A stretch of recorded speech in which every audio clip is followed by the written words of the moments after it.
Well, good Friday to all you motherfuckers out there in the fucking interwebs. Zombie Force here. Just got time to get on here for just a little bit. Run my mouth. Uh, Seems like there's a wrench in everybody's gears about certain subjects. And I'd be more than willing to share my input on what it is I know. Maybe it will enlighten you in some way or another. I talked about this in a previous live stream and people didn't see my point as to the American forces and invasion wannabes into the country of Iran. people's people's biggest misconception of Iran as to compare it to what country when there is no comparison. I mean, Iraq, that's a different story. But Iran, you see, that's a whole different set of folks entirely. And they have nuclear power plants. They're not no third world country. They have nuclear power.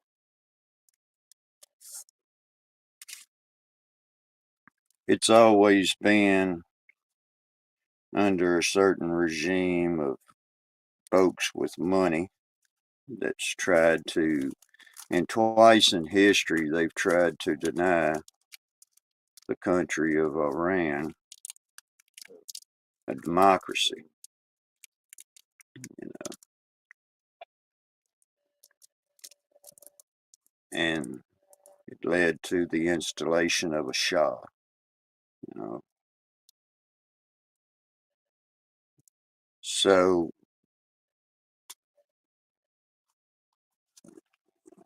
like I was saying in that previous one, is these people in Iran, they've been at war somehow or another, completely back in history, ones that matter. So you've got the industry stepping around, battling out in the oil industry. And I tell people that, I said, if you don't have oil in the economy, you don't have anything, because the value of that money is based on its largest investment, which is oil, energy. That's unsustainable to a point, but not right now. And that's the most valuable product on the planet. It's not, it, it actually makes the gold worth whatever the gold is supposed to be worth. It determines that. The value of a trade, that's the way it's looked at. This oil, crude oil, natural gas, derivatives, you know. I'm in Louisiana, so I kind of stay on top of the goings on. But there is a point to this, and people's going to soon discover that the Department of Defense and other sectors of our government and our leadership have suddenly and will suddenly decide that Iran is, they're not stopping Iran presently from trading oil, which Iranian ships and boats and people that are kind of just wanting to stay out of it, they're allowed passage through the Strait of Hormuz. And there's people jumping up and down right now out here in the world, and they're saying, hey, uh, why the hell don't we take Iran's ships away from them? The thing about that is I said, Cha was asking me something last time about it, uh, but it involves uh, lifelines to people who have to depend on that. And then as of probably now, there's probably about 80 million people in the country of Iran. Now,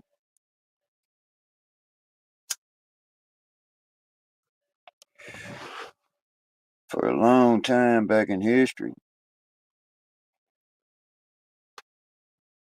the oligarchs,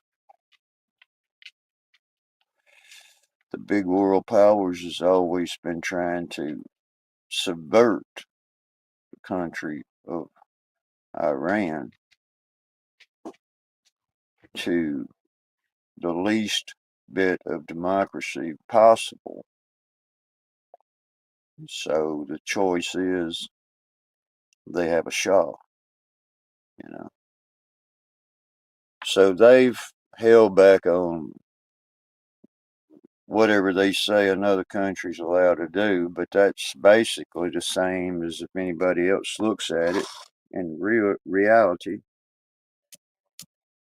How would you like it if somebody built a big old house over here close by you, and then they built another big old house over here close by you, and you just live in a tent, basically. But it's your tent, it's your land, you know, it's your own country. But then all of a sudden, these big millionaires and their big fancy houses and planes and cars and boats and whatever comes in there and says, hey,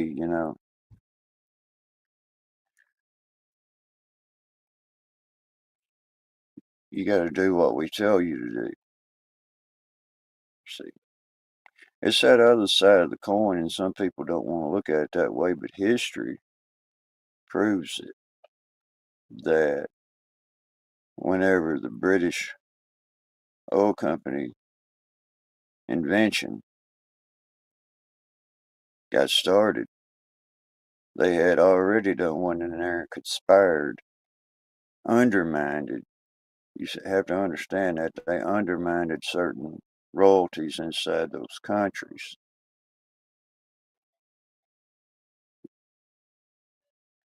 Already had a permit issued from that country to go ahead and do oil exploration after they knew pretty much where it was at anyways.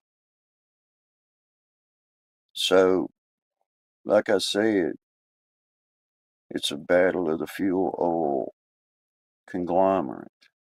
It controls the money. And people, they look at it, it's kind of fucked up the way they look at it, but the truth of the matter in simple terms is fuel, black gold, that determines the wealth inside countries rather than the wealth inside the country, the people, controls the oil. You see, we're subject, and there's some tyranny going on. I see it, and other people, they're just kind of just sitting back, kind of scared to admit it to themselves.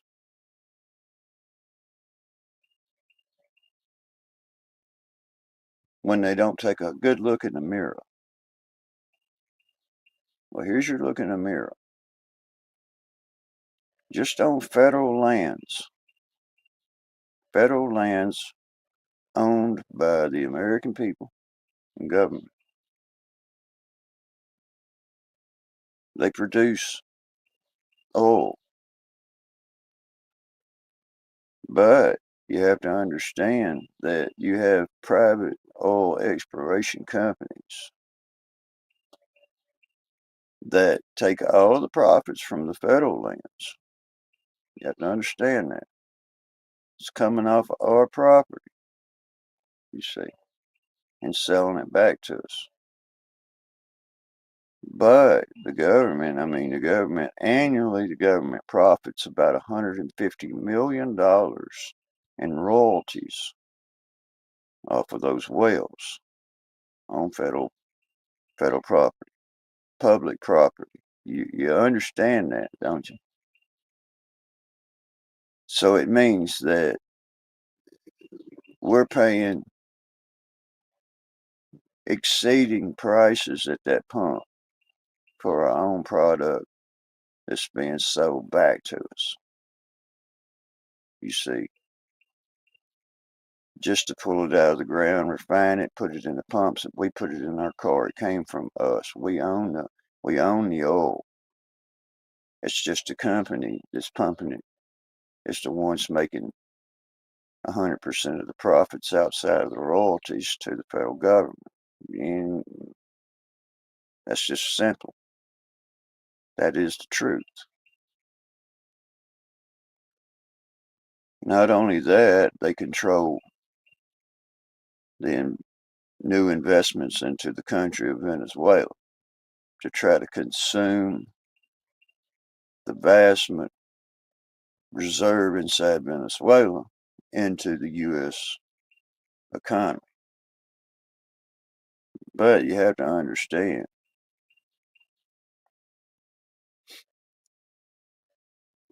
whenever a company comes in and they are the ones that make the most earnings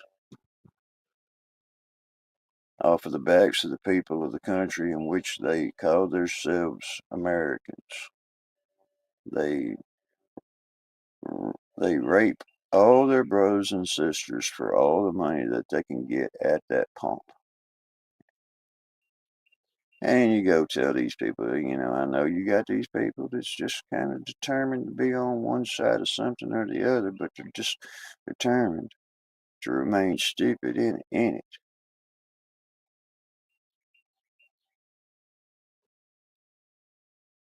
Means that you, you have to bring yourself to understand that the reality of the thing is it doesn't matter if you have a new found wealth and you go out here and you buy yourself a piece of land and a house and a vehicle and all of these great things that it includes.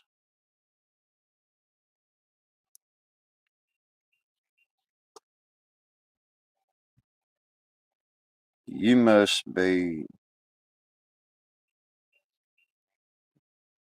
you must have parachuted in here from the moon, is what I heard a friend of mine say.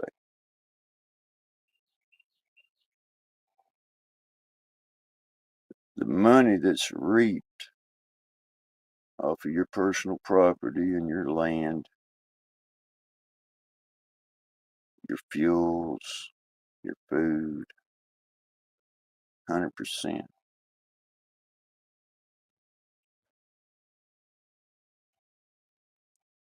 is taxed, and it's for life. Whether you choose to believe that or not, that's your life tax. That's your life payment. That was something that the authors of the Constitution rejected the idea of that. That's right there, black and white.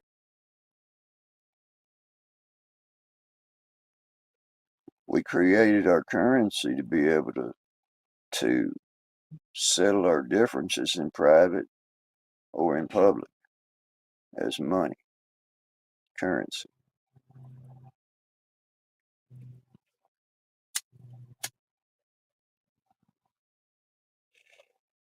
That currency was gold and silver. Everything else that you had or was going to have in the future was determined on your willpower and your determination inside our free country to obtain these things. Not for it to be negotiated or not for it to be anything else.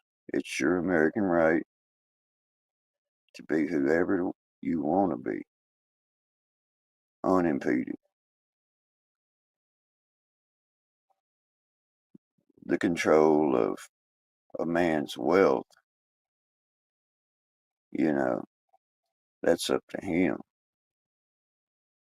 But when you set up on top of that pile of money and somehow it corrupts the way you feel about your fellow Americans, your citizens, your people, what puts you above anybody else? It's not money. I think that'd be the creators.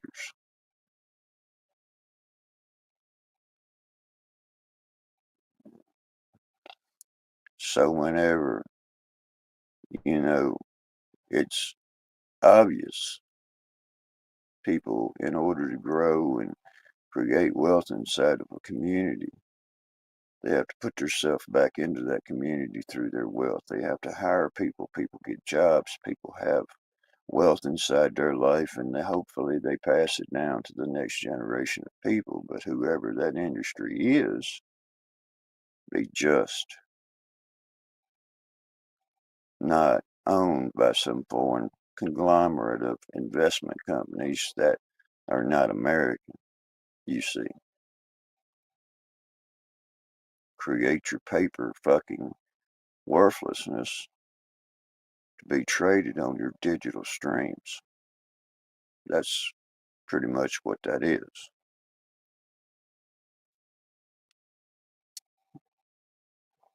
Sometimes you just got to ask yourself, I mean, you got people that's going to put part of their story into it and part of this story into it and everything else over this Strait of Hormuz. But then if you ask these individuals, well, exactly what the hell do you know and where do you get your information from? Because that's something that I haven't heard. And I don't know where that propaganda may have come from. It just needs to be put back over there and the truth needs to spill out on the table. 25% of the world oil supply comes from that little hole right there in the Hormuz Strait and nowhere else. There's about 2,000 boats. Some of them have their locators on, some of them have their locators taken, they're turned off because of this conflict. And there is crew members. There's about 30,000 crew members on ships. And there's some of these crews on these ships that need to resupply on their water and their food because it only lasts for just a few weeks, just a few weeks. And Kuwait is in the western shore over there. They're refusing to be. They're refusing to take they're refusing for these boats to moor and come ashore to get or be resupplied back up with food rations and stuff. They're having a difficult time with that because they don't want to become a target. They don't want a bunch of oil tankers sitting out there in their bays running over getting groceries or whatever. They don't want to make it a target. They don't want to make themselves vulnerable. See, that's what that means. That's when you get reports, real reports with credible sources that says that's what's going on. You got a couple thousand boats inside Strait of Hormuz. And people say, well, it's like 25% of the supply of these people. What are we up to now? We hit 8 billion people yet? 8 billion people. Do the math on a billion.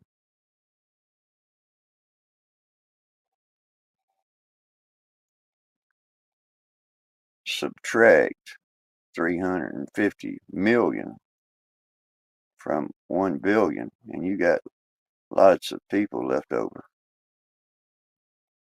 So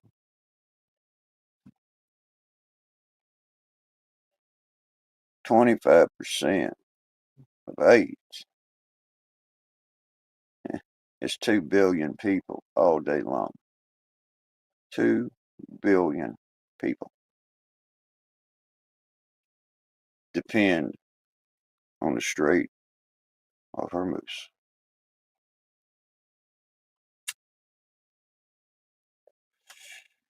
You see, that outweighs the total population inside the United States by many, many millions and millions of people. You see how powerful this is. Regardless of what people think that should happen inside this Iran conflict skirmish going on. I mean, by the way, one of the F-35s belonging to the American Air Force has already taken a hit and barely limped its way back to some kind of a safe zone to where he could put the plane down, you see. And when you try to explain that to people and stuff, and you say, hey, don't underestimate the country of Iran. They have capabilities.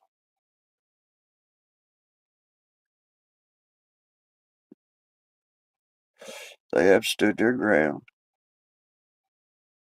for thousands of years right there. Iran, it's been there. In the Persian Empire. And Iran, I mean, it got pushed from the north, it's got pushed from the south. I mean,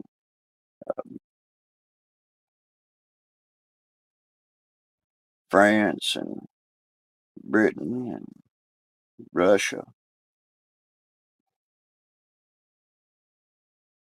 But they still remain to be there. That's where they're at. Most of the Persian is still acknowledged inside that territory, the Persian Empire, the Persian Gulf. You can say one thing, somebody else will say Persian Gulf.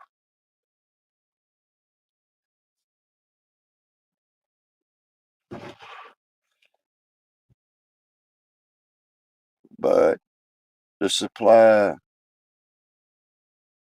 for 2 billion estimated people, if you look at it that way, on this planet, the whole planet,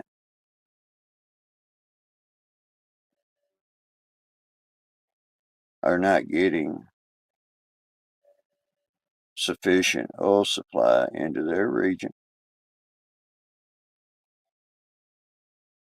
without paying an extraordinary price for the crude oil. Well, hold on. The crude oil, if the crude oil's up to $100 a barrel inside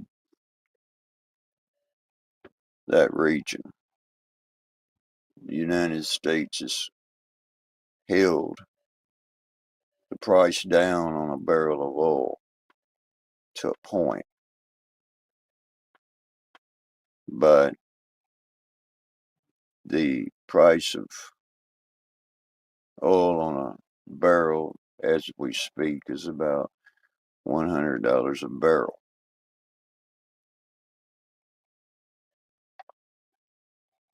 But don't forget about the delivery fee. You see,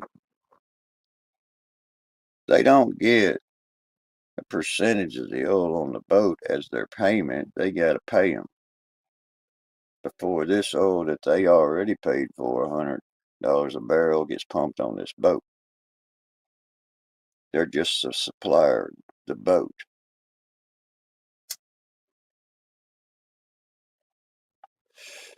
So whenever that shipment of oil arrives, they're paying an exceedingly amount more of money, in the millions of dollars per boat.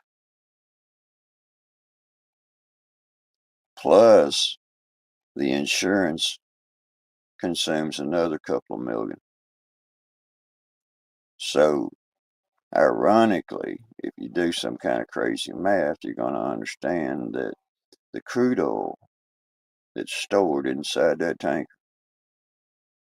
is just a product being delivered. That's like a gallon of milk showing up down there at the grocery store. I'm just going to leave it on the back doorstep and go on about my route. You're paying for the milk, but you're also paying for my delivery fee.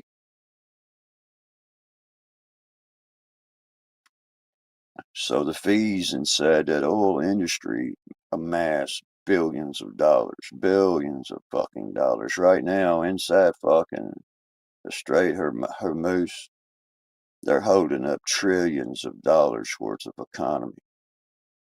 These Iranian folks and the Houthis. The Houthis, they're going to get involved. They've already committed to the defense of Iran. What else is new? And then you go back all the way down to the chokehold. That one little, see, the point is you can sail around up inside that strait all you want. The only way you're getting out of that whole entire Gulf is through that passage. You can't escape it. The only way you're going to get out of there is to get in a car, go to the airport, or catch a bus or a train and get the fuck out that fucking side of that fucking country, because there is no way out of that area. It's kind of sticky territory there too, between North Kuwait, getting on up, you know, you get into some territories, what we used to call the territories of the deserts, because you never know if you're just an individual trying to get. You gotta imagine. Let's just speculate that you're some guy that says, I'm getting off the ship, get ashore. I done been out here. We ain't got no food. They ain't going nowhere, and I'm not getting blowed up. I don't want to be on this boat anymore. Get me off the boat. So they got to get out of that country.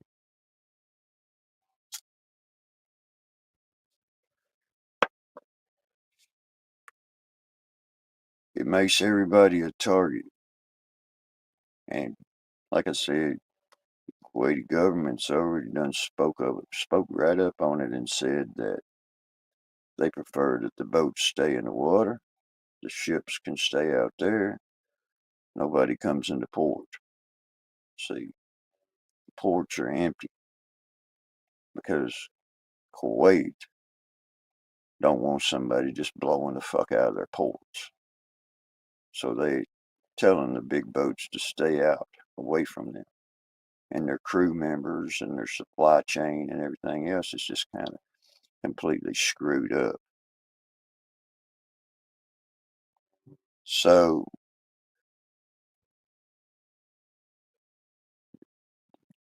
it would be very, very difficult thing.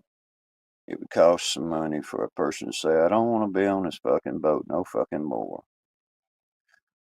Be able to pay somebody with a smaller vessel, because that outside of a fucking helicopter, you're not getting off that fucking boat unless you're just going to swim.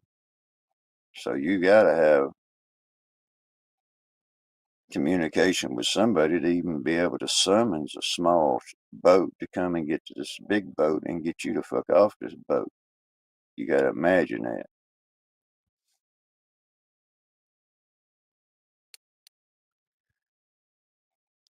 It's abandoned ship shit, you know what I mean? You're an enemy.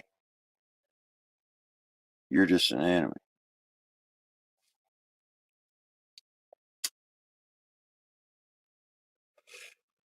So negotiations with 2 million people's energy supply, it's not something that you take lightly. Some of our upper class leadership of military has taken it into stride, taken it this way, taking it this way, taking it that way, but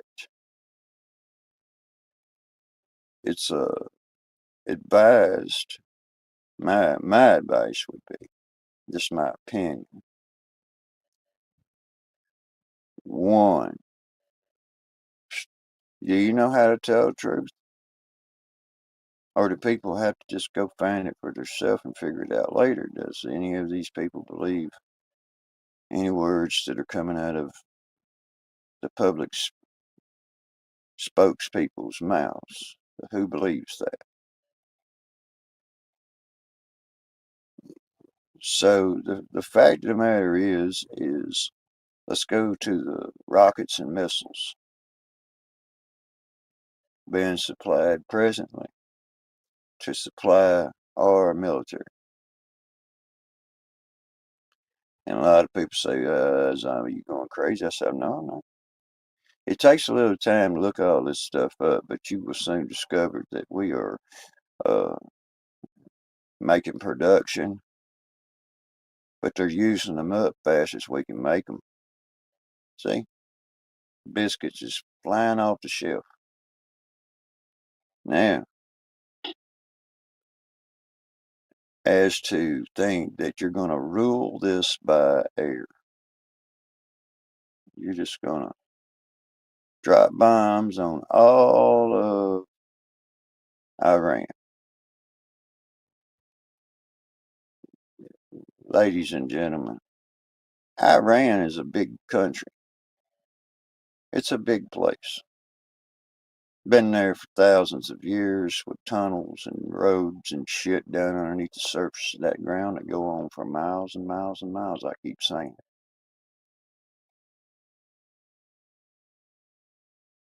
You could only imagine the public reality of that is, let's just drop a smoke bomb in there, flush them out. Okay, good luck. Thousands of years.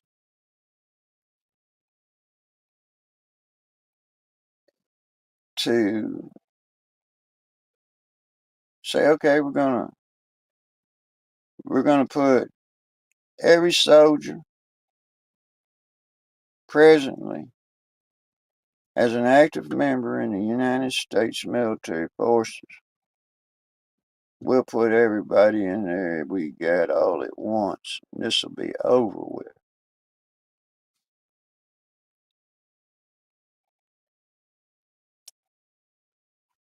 You got between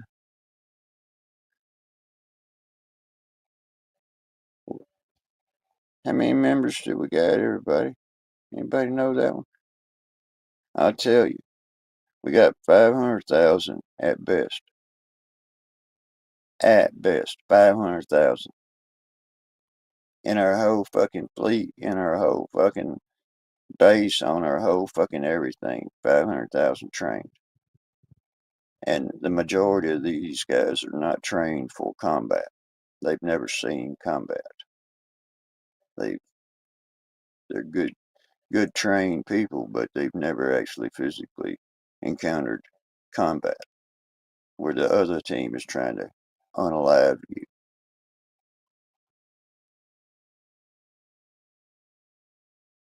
500,000 members of the military of the United States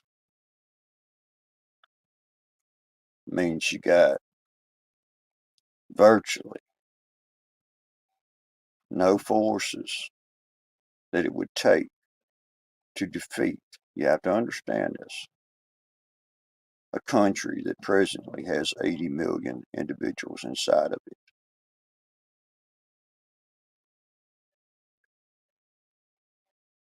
Why is that? Because there's open air markets right over there in Pakistan and everywhere else. I mean, you just go in there and buy your SKS. You can buy whatever you want right inside that little hut at the market. You can take it all the way back where you came from and you can put it down in there and you can have 4 or 5, many as in one you want.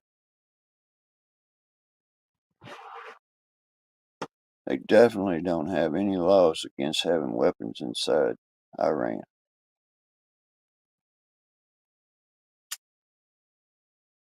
And if they do,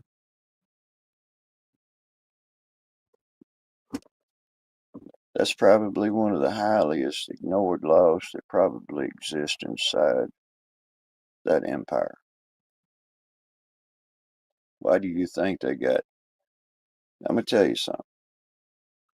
These guys been going on and on and on and on and on and on about technology and rockets and missiles and everything else. Well, hell, they've been doing it as long as anybody else has.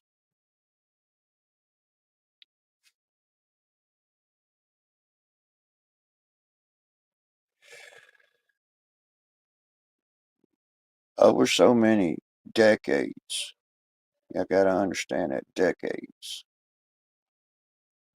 they build up a mass amount of weapons.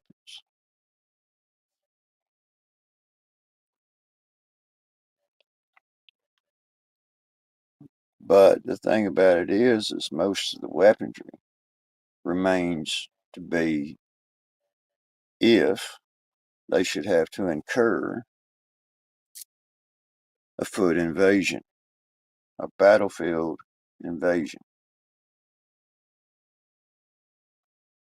Chances is likely if the president and Congress says let's invade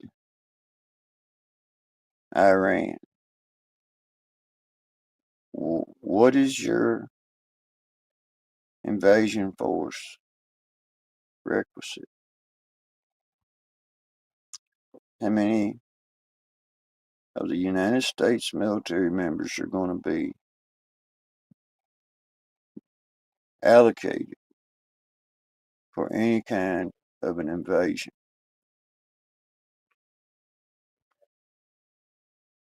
Well, how could we invade? Oh, yeah, we can take 2 boats and set out there on the other side of that bay and pummel into the beach.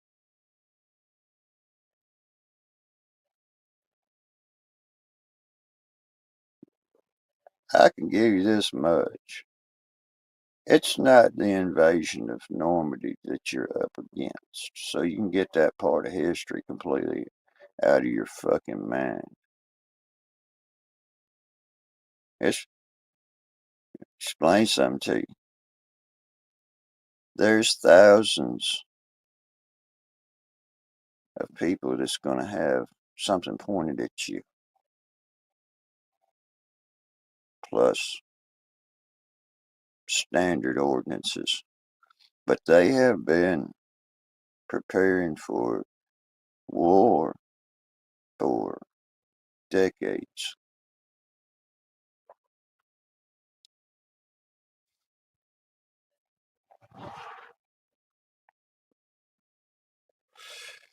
Whenever it's known inside political spectrums and this and all this other thing, then you go back and you say, well, okay, I'm going to look at it from a different perspective, and I'm going to say, okay, the occupation of the United States by insurgents.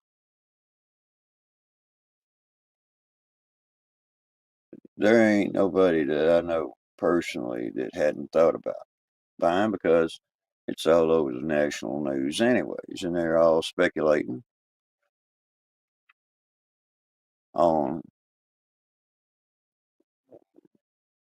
what should be the protocol on such things.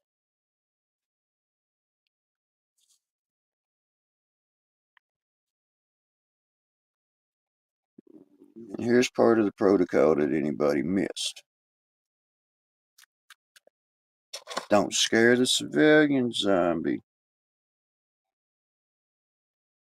Fact of the matter is they're already embedded into the United States. It could be anybody. Excuse me. It could be anybody. The fact of the matter is they exist only sort of as scouts, spies. You know, you can call them what you want to call them, but they're there. And their ultimate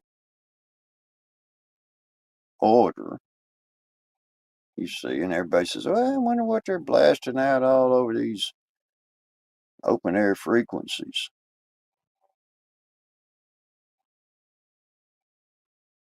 Where anybody can hear them on an open wave radio on certain frequencies.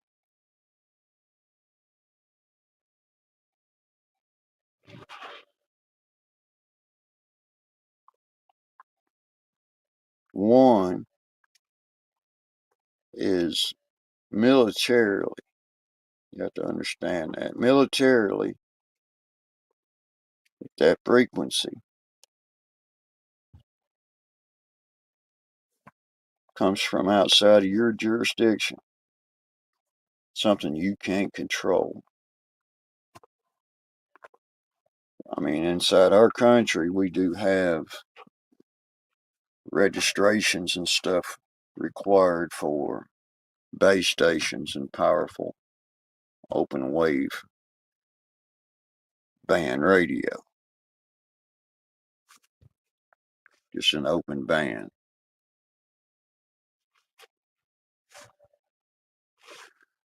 Your open band radio technology is a dinosaur. But dinosaurs can be big and powerful.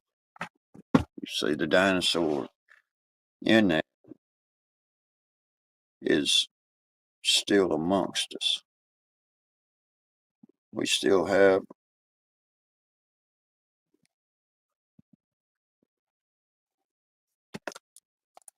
frequency, base station, open air, radio band frequency. And some people, they say, well, here's the thing. Oh, everything goes to shit.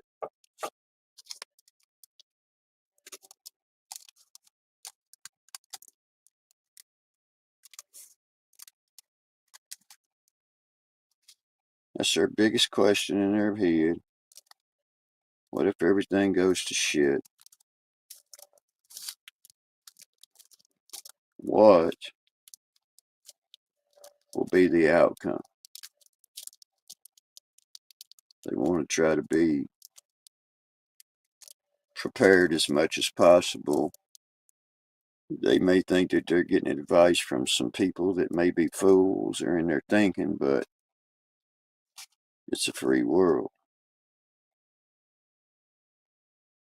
Where's the food going to come from? Where's the water going to come from? Where's the power going to come from? Where's all these things going to come from? And how am I to survive it and protect me and my friends and family?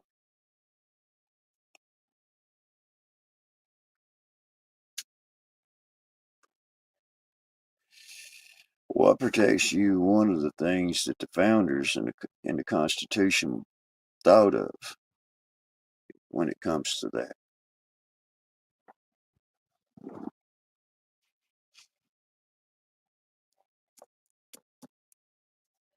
It's called freedom of speech, freedom of knowledge, Freedom of Information's Act. If anybody didn't know, I mean, it's your right as a citizen of the United States and of this country. People don't want to believe these things until they say, okay, is this right? They can go get their freedom of information and go look it up, and they're going to say, yes, it is. Indeed, it's right. Freedom of information, which means it gives you the right as a citizen of this country to be as smart and crafty and creative and thinking as you possibly can, to excel, to be the smartest individual that you can, and how you can benefit the people of your country best with that knowledge. If that's not real confusing.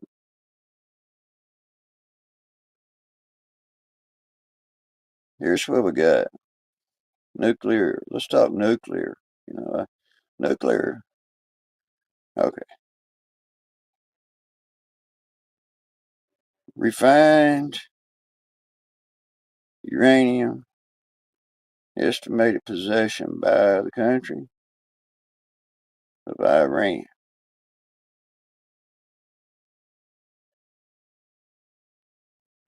Here's what you got.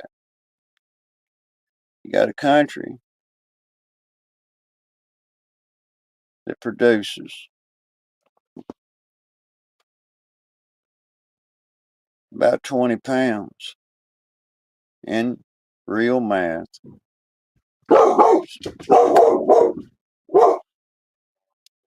Excuse me, I'll be right back.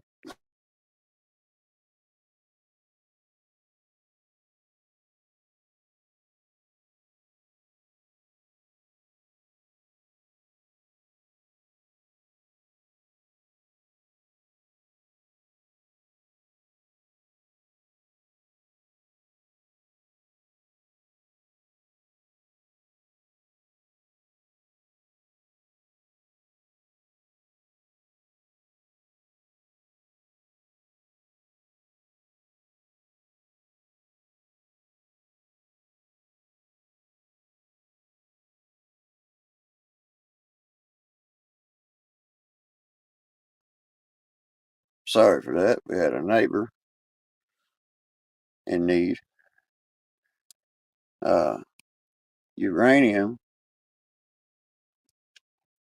refined uranium, yellow cake, whatever, numerous names from it, where it's being imported from, and how it's approved to go to a certain country, and in what form and weight.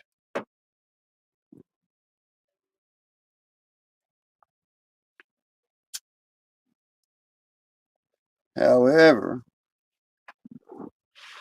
Iran produces about 20 pounds a month of refined uranium, up to 61% refined. Now, there's speculation on the table right now with the leaders. Oh, take me to your leaders. Just because they feel like they go to a university such as Yale or Oxford, whatever colleges they find themselves to be in graduate studies since they got out of military training academies or whatever they've been run through in their whole military world. Lack of the truth to the people that you serve. Because we got Freedom of Information Act. You have to remember that. And then whenever somebody goes and does through the paperwork and all this other stuff, you're going to wind up with a great friend of mine, Nick Shirley. I even spotlighted him in some of my videos, I think. But the fact of the matter is you got to understand that it's your right as a citizen of the United States without secrecy, you know. What's the secret? You see, secret of what? What's the secret? You know. So one side of people inside America, they say, well, we need some things that are secret. And you go, okay, is it a deodorant? So we come up with an institution and we call it patent, you know. So you go out and you get your so-called secret patent on that secret, and then all of a sudden somebody stole your idea and they're in China or somewhere and they reproduce the product. Product's a bitch.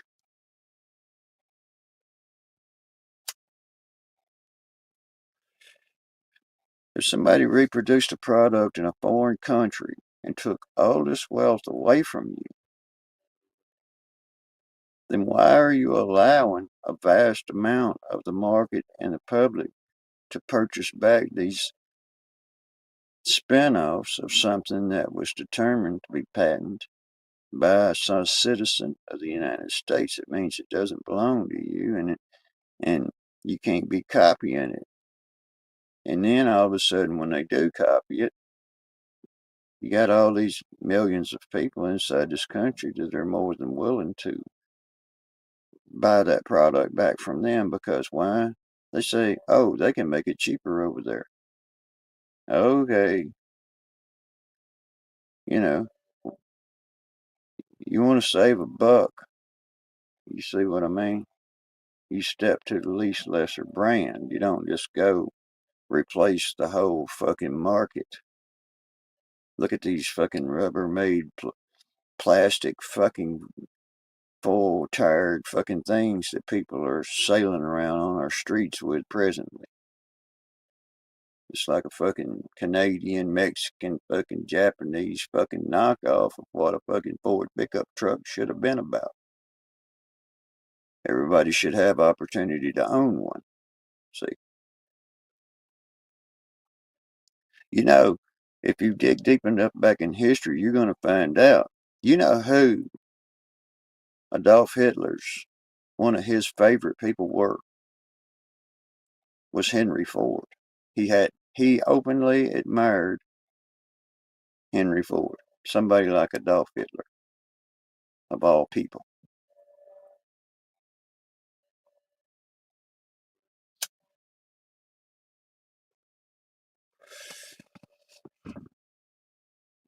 But all of what's going on and how to be prepared for it and all this other shit, I think I was talking about that crap. But the the world's largest standing civilian army, because you got to beat us, you know, military forces, you see, they're only, that's our scouts. our boats and our planes and our satellites and everything else. That's our scouts. We think most of our young youth should have a taste of what it means to know the Second Amendment, what your Second Amendment rights are, as to be a member of the world's greatest private civilian army. The only way you're going to get rid of us in a mass without total defeat on your end, we're just going to say, okay, they've launched their nuclear weapons into our country. Millions and millions of people have perished. The ones that survive, the ones that don't. But the other end of that is already on its way. Whatever did that to this country is going to be ultimately, completely, utterly annihilated with a nuclear blast. Right now, you've got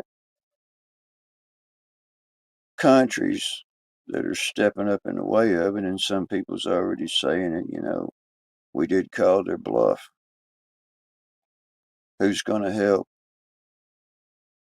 annihilate this supposing threat? Ones who create the threat and ones who solve the threat could possibly be one and the same.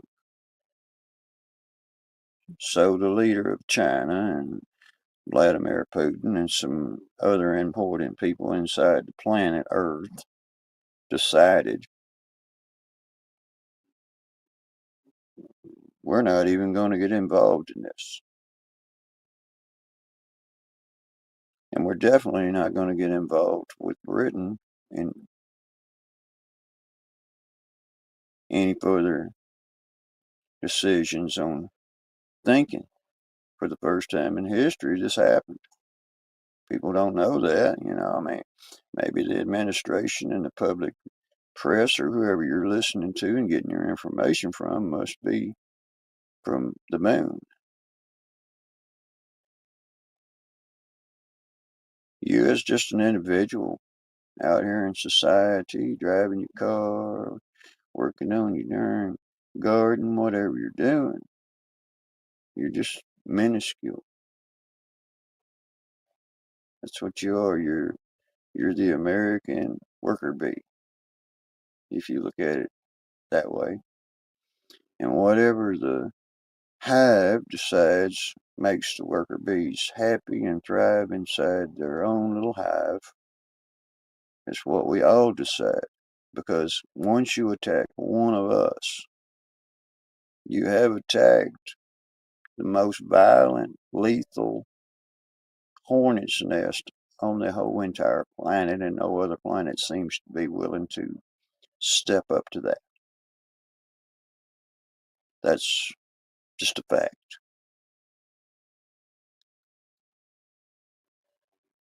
Then you got one side of this disagreement between common sense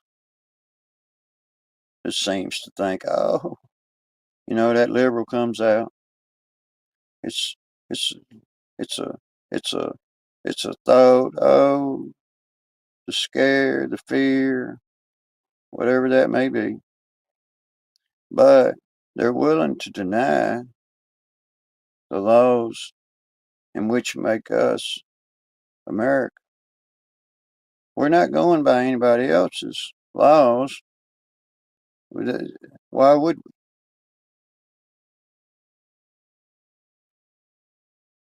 So you got individuals inside this country right now that'll just say, oh, they're in this battle in their head between this immigration thing and what's going on in the immigration and what's happening and all this other stuff, and they're all being kind of emotionally drug into something.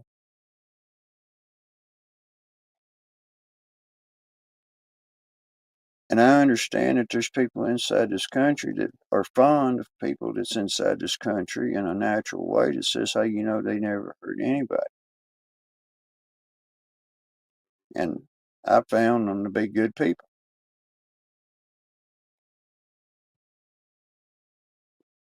The whole fact of the matter is, it's not all of them.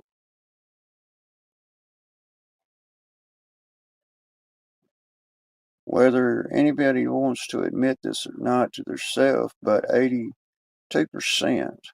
of the Senate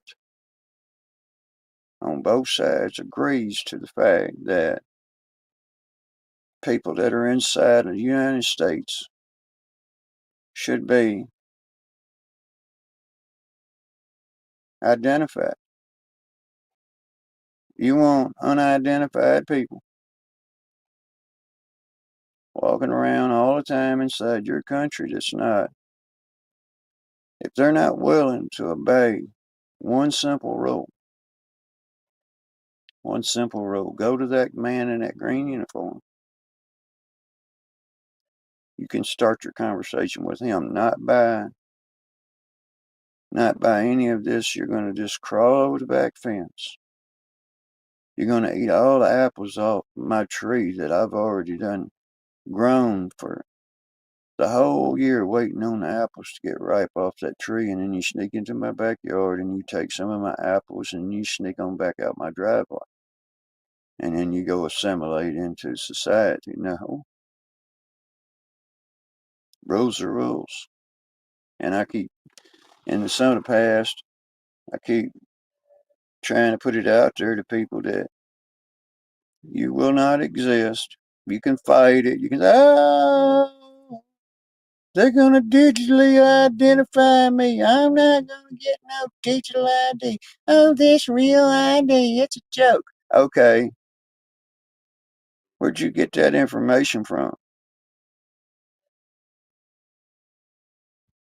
You just, you know, they're divided to say, okay, I'm not going to do this, I'm not going to do this, and I'm not going to get involved in all this, and I'm not going to get involved in all this, and I'm not going to go along with this. Well, then leave my fucking country, please.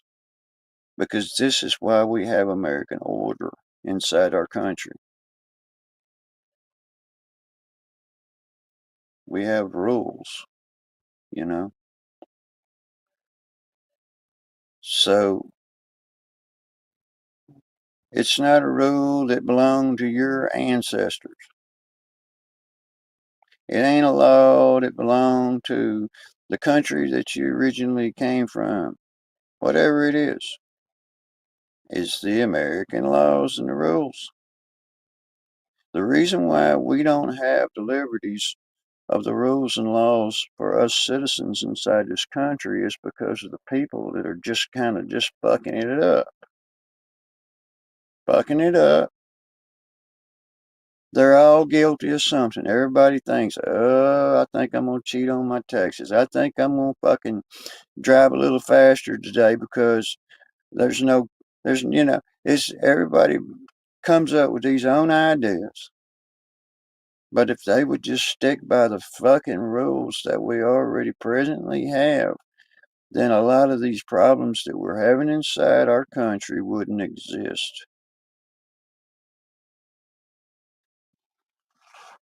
Nobody wants to be the bad guy.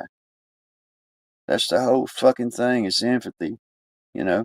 And empathy, I have no empathy for the fucking enemy. But you gotta make yourself the fucking enemy. You gotta present yourself to be the fucking enemy. I might somehow and ultimately give you a benefit of a fucking doubt, but in the long run, if something says you're overwhelmingly the fucking enemy, then you're the fucking enemy. It's not a game.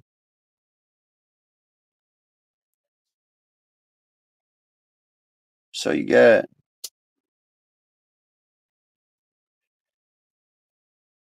multiple individuals, and I said that about Iran on the other videos about how they would ultimately result to some form of ransom. and hostages in that. So if one of the companies owns a couple of those boats up inside Hormuz Strait, Persian Empire there,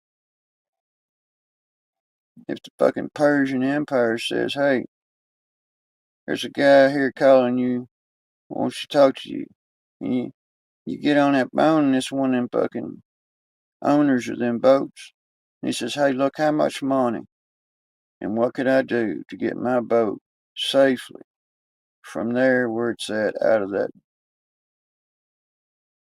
strait? He said such and such and such, you do us a favor, blah, blah, blah, blah, blah. You know, wink, wink. They're getting out. You can believe that. They're getting out. So there's a hostage, ransom, fucking taxation of fucking resources going on there, indeed.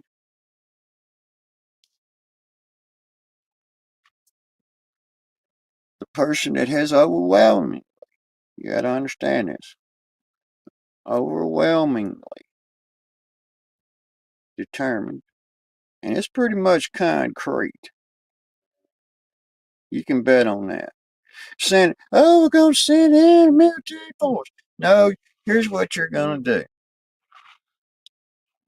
You're thinking there's some motherfucker standing out there on the beach somewhere over there and they got a missile and they're going to launch it at one of them boats out there in the water. But I'm going to tell you, you're sadly mistaken because they can launch missiles at those boats and accuracy from the other side of that fucking country, you see.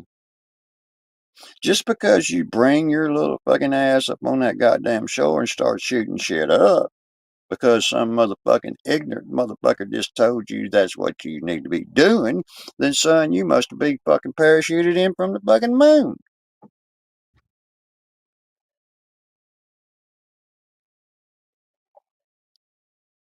The Iraqi military forces inside that fucking country over there, the ISIS, you see, the ones we trained, the ones we put in place, really,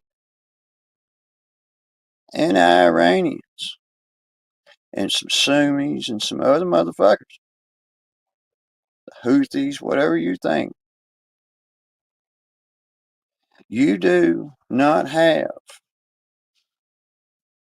an invasion force. You got to understand this. To the extent to where most of your forces would be utterly annihilated before it got too far in.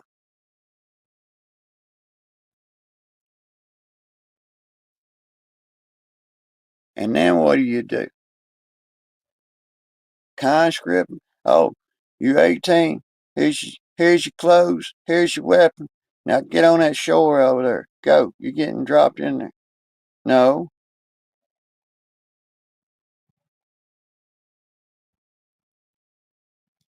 because you'll have a battle. This is what is going to happen with this exceedingly inaccurate prediction from an administration. At the point of a land invasion into the country of Iran,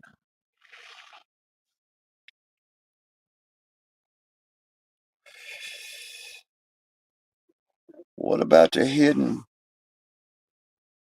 What about all these cells of people in certain origin inside this country?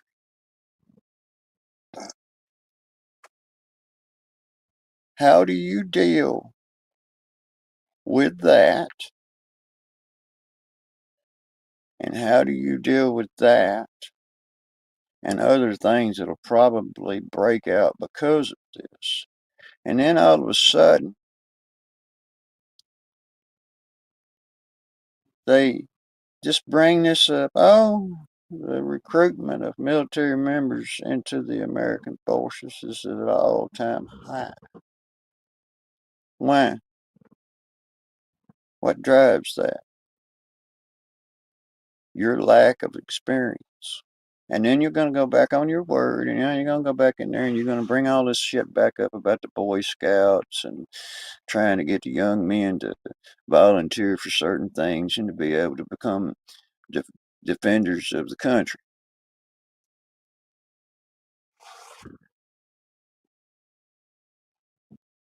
And I know some of you guys out there that understand this means that it draws heavily on your Second Amendment rights at the same time. These mistakes. You can fill in the blank on that.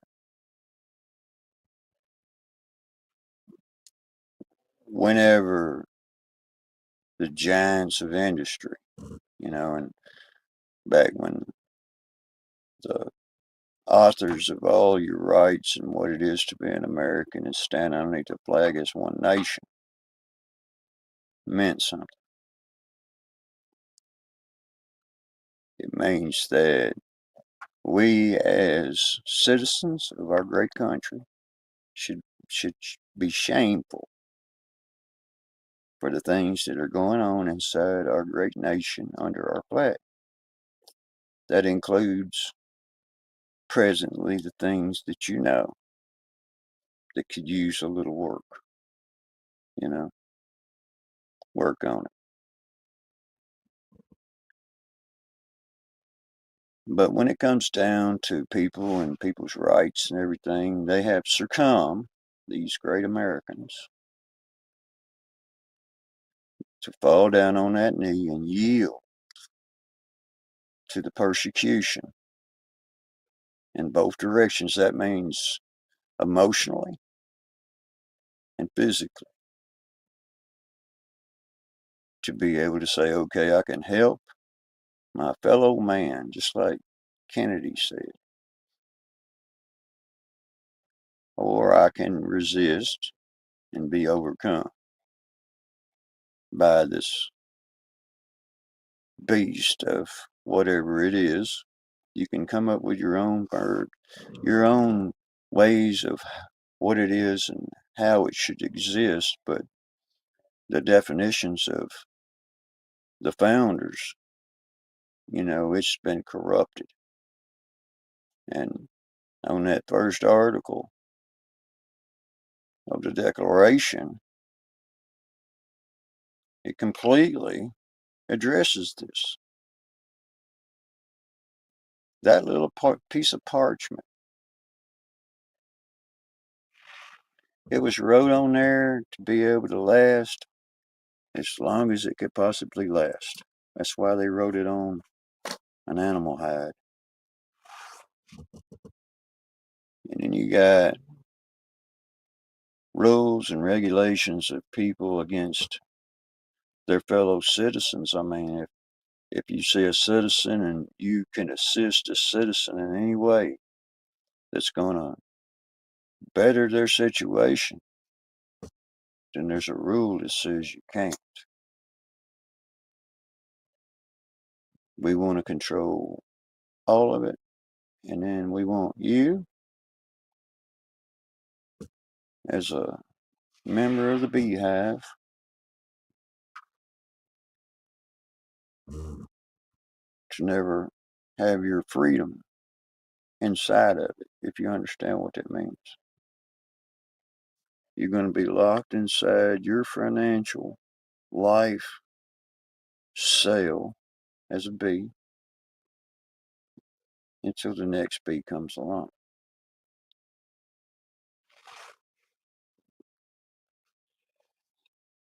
And the founders, all of them sitting in there, lots of them said, but who would want that? Who would want that to happen to them? So let's write it down in here. It says we got the right And I get I get people say, "Oh, well, what do you think? What do you think? What do you think?" And then you got these fucking YouTube preachers. You got to go to your local. You got to vote. You got to local vote and blah blah blah blah blah. Shut up. You know nothing about the Constitution of the great United States at that point when you say that. Look in the first article. Right there it is. First thing, acronym, we the people. That didn't mean what you think it does. We disagree in future mistakes. We're going to disagree and we're going to say inside our constitutions that we, in the first paragraph, reserve the right to abolish it, any such power. And then you got people inside this country that are all PhD law professors. I'm fucking president. I'm fucking whatever. That little statement puts them at danger. So why are they going to pull the pin on a government hand grenade? They're not going to. They are not going to pull the trigger in the things that give them their wealth, give them their fame, give them their power, give them their representational powers that they have, all the way down into the roots of the cities in which they live, and most of them. If you ask some of the residents out there in Nancy Pelosi's one of them. Right inside her own community, she has some of the most homeless, wasted parts of the city there is, and she represents that. Don't judge an Indian for his moccasins until you've walked a mile in them, at least. So now you've got all of these exceeding truths inside of all of everything, and then very little of it actually gets brought together down into a view. People don't want to hear it. They don't want to get involved with it. They got better things to do. I'm this, I'm that, I'm this, I'm that. Shut up. I swear that's one of the reasons why I refuse. There's a lot of good people out here on YouTube and everything else that, you know, but when I start hearing all this blame game going on and, and, but then I hear all this talk, oh, what to do, what to do, what to do, what to do. Oh, I'm involved with that. I'm down for that. No, you're not. No, you're not.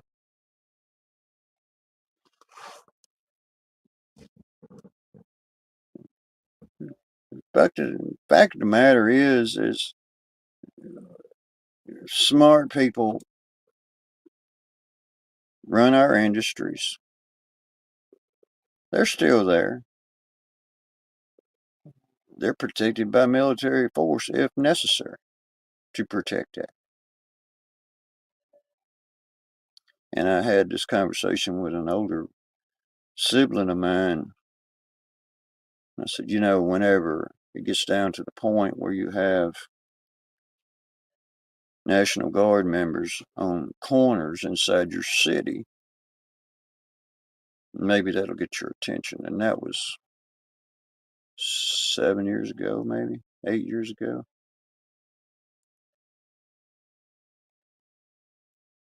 So whenever people say, okay, how do we prepare ourselves and what are we going to be facing inside of all of this? And you have to ask yourself this question. You have to say, okay,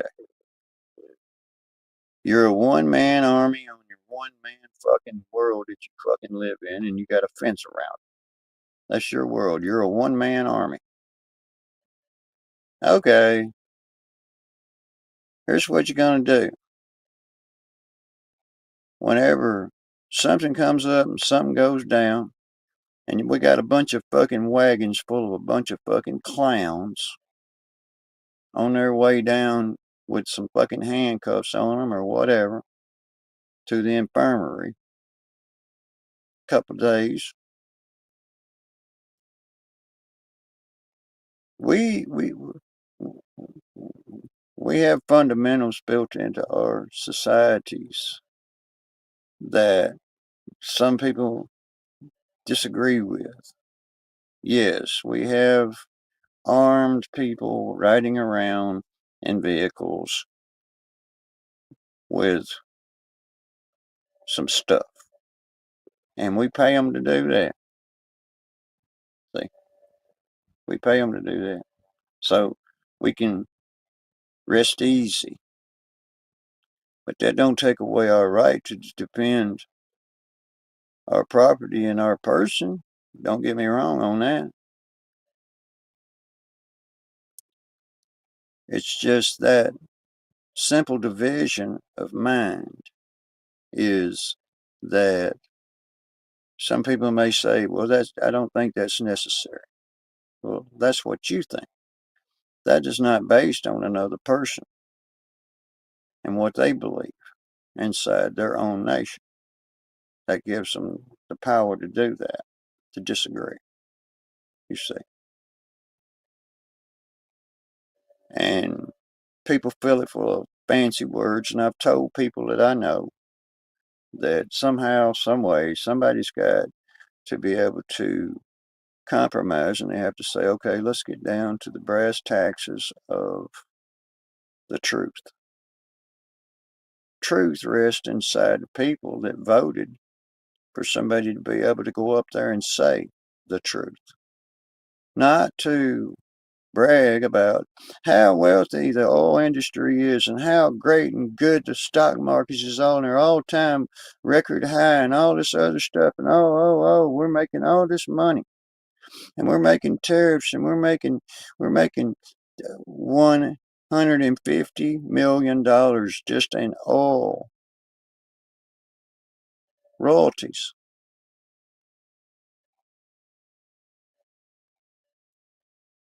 But then you pull up to a gas pump and you say, well, what's this about? What do we got to take an extra dollar on every gallon of gasoline that we put in our trucks? And I seen this at the pump today. Never in my lifetime back then would I have ever thought that I would pull up to a gasoline pump that pumps into passenger vehicles and see a gas pump that says $97 and some change wrote on it. I could not imagine $97.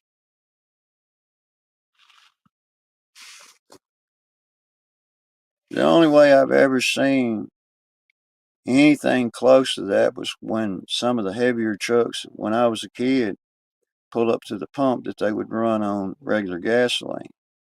And some of them pumps would go up to $25 or $30 to fill up a big ass truck, a transfer truck. So now you got $97 on a pump. How is it possible to pull up there in a half-ton Chevrolet pickup truck? Because I watched him when he left that pump in a Chevrolet half-ton pickup truck. It was $97 for fuel.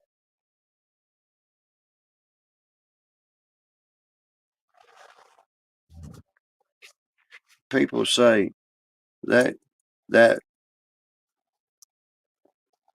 first document, we people, you know, they say, well, how are we gonna replace the government without this big ass ordeal out here in society. How do we do that? How do we remove government officials from their perches?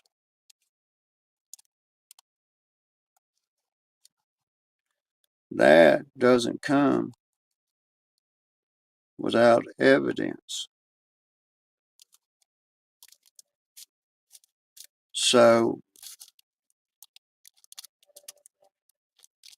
to make such a gesture, I mean, here lately they've clambered up into thinking that they're going to make some kind of legislation to protect them from a hostile takeover of government offices.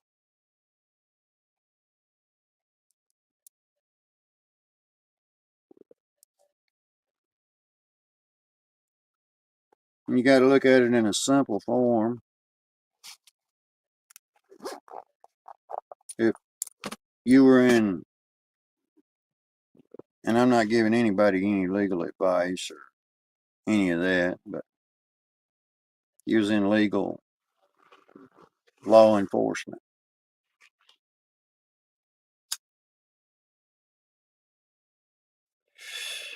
You as a law enforcement officer, when you take your oath to your job, to your country, you're bound by the letters of the law. Sort of like that motherfucking movie, Judge Dredd. So whenever, if a civilian comes into the organization or makes a phone call and says, hey, you know, such and such, and even pose a strong enough accusation, it doesn't remove you from the job. It gives you suspension. Means, like in the movies, put your badge and your gun on the table and go home. Some of the guys get paid, some of the guys don't get paid. Just depends on whatever that is.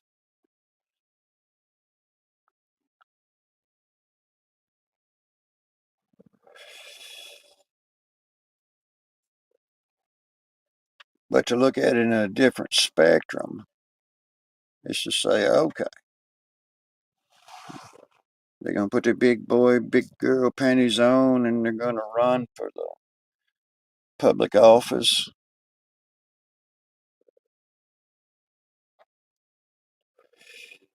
And then we, the people, we say, okay, in your towns or wherever you live, in your subdivisions or wherever you live, you might look down the street and say, hey, you go on in your house, but the person that you said hey to might be the mayor of that particular town. But there's a rumor in the neighborhood about what the mayor may or may not be doing.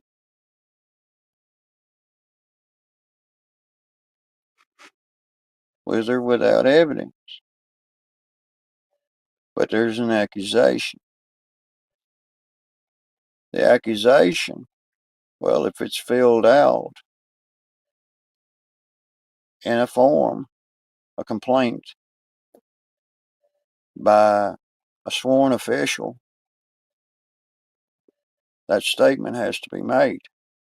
Whether it be true or it be based solely on an accusation of untruth, it still has to be investigated when it's written on a formal complaint. Now, you got one side of that public thinks to say, well, I know what's going on, but shit, you go down there and say the wrong thing, shit, they'll have you under the jail. They'll fuck with your house. They'll fuck you over, retaliate.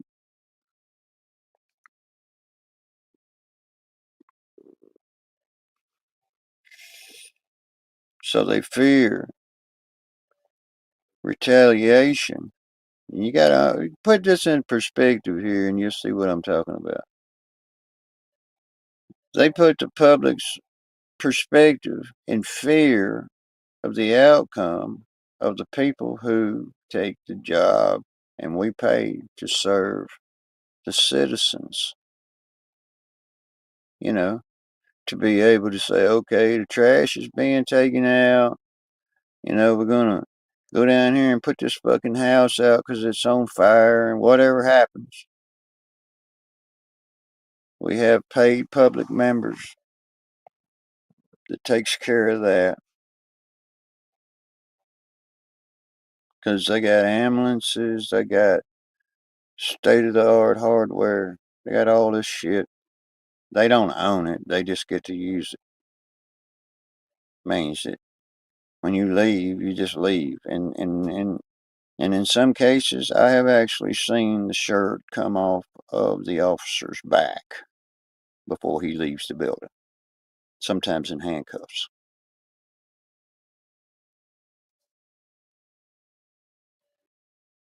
Don't get me started.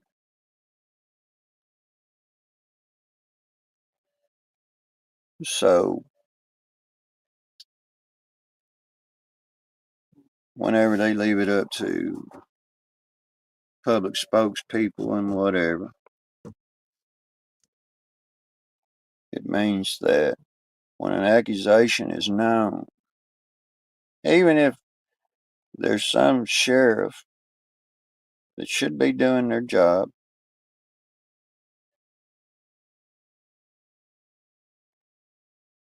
instead of what a politician tells them their job is. That's the way I see it.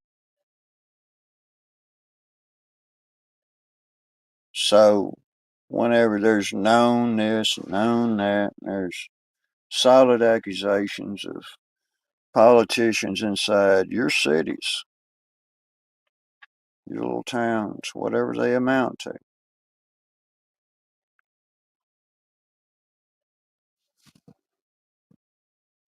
that are exceedingly, well, this guy here, he ran mayor over here in this town. You know how that shit is. Well, he's one of the wealthiest fellas around here. He's a good guy, I mean, I'd vote for him. Okay, shut up, stupid. You're judging a fucking apple and an orange. You're thinking, oh, if he's got fucking millions of dollars and a fucking trucking company or whatever the fuck he's got, then I'm going to vote for him because I figure I'm probably going to be able to be more like him. No, you're not. Shut up. And your taxes is going up. And take your little crying ass back over there and try to make a fucking living, boy. Everybody's got this fucking accusation of fucking glamour makes a good fucking politician. How well the hair looks, how the dress is, what kind of house do they live in, what school did they go to, what's that, and then all of a sudden you've got this stark fucking sense of fucking loss of fucking reality going on there. Like I said, you must have just parachuted in from the fucking moon.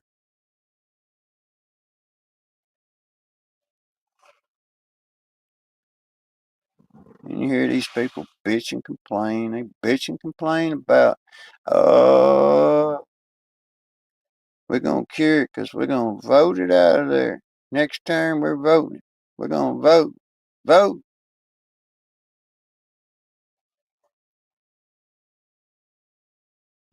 The lesser evil. That's who you're voting for. That public taxpayer's ticket off the skin of your back and your pump and everything inside your whole world.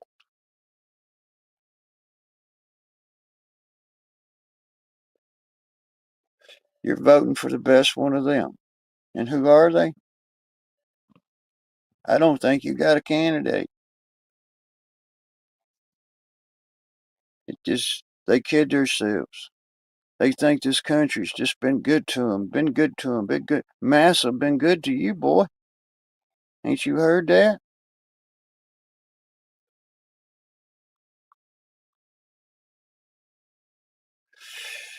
Whenever a democracy entrenches itself so deeply into a country, you're in trouble.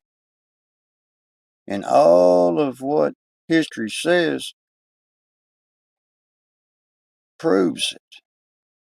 That's why we entered our nation as a republic,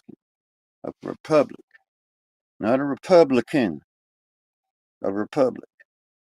See, a Republican and a Democrat, they ain't got nothing to do with a republic. That's the free will nation,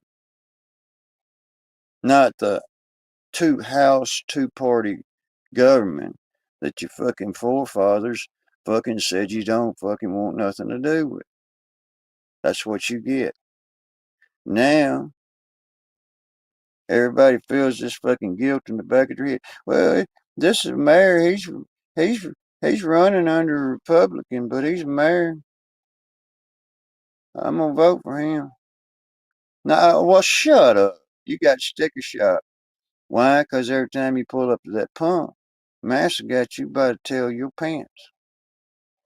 And I say this, said this to some constituents the other day. We was talking about it. So the profit, you got to understand this. The dollar amount that comes from you and everybody you know that has a fucking vehicle, has electricity, and has a fucking gas grill in their backyard or whatever. See, you people, you just agreed to the people in the oil industry, you see, them people. You didn't even agree. They just said, we're going up $1 at that pump. You know what $1 at that pump is every day inside this country? It's $500 million rounded down. $500 million a day. 2 days, that's $1 billion, son. What fucking world do you come from? Now, you say, okay, we're getting every other day, there's $1 billion. You gotta understand, $1 billion every other day. That's 15 billion average, 16 billion average per month. Billions of dollars.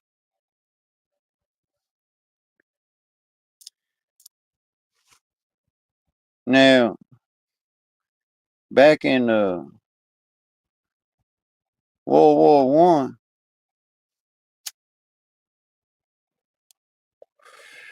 whoever had the most money and was willing to fund it to a country and a government, they were going to some money. You're getting a lot of money out of this deal. A lot of money.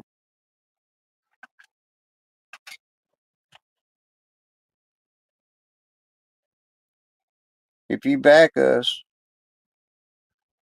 in this excursion of power here, this extension of power, and that happened inside the Middle East, you see.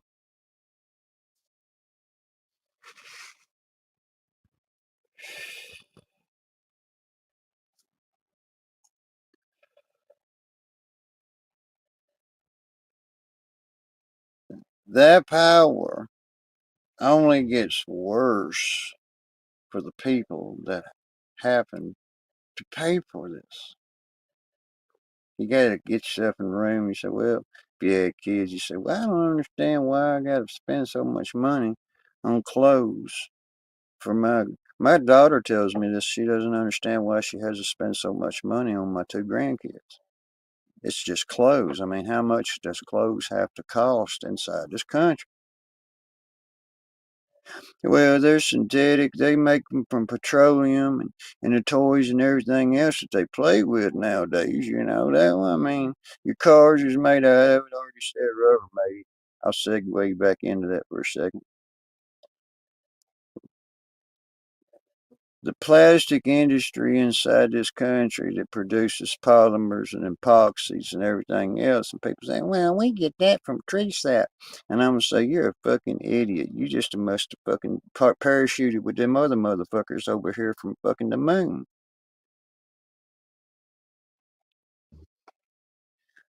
Then you got these people out here says, well, let's make things out of metal. Let's make things out of steel. Let's make things recyclable. Let's make things last. When they're all being battlefielded all the way down to that little cup that there's the child's seat and the sippy cup that's in their children's mouths are made from it.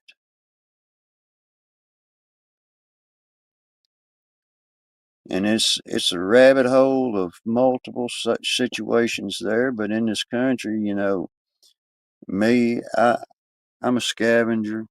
I scavenge things, and there's so much mass of plastic that's completely considered worthless, and then they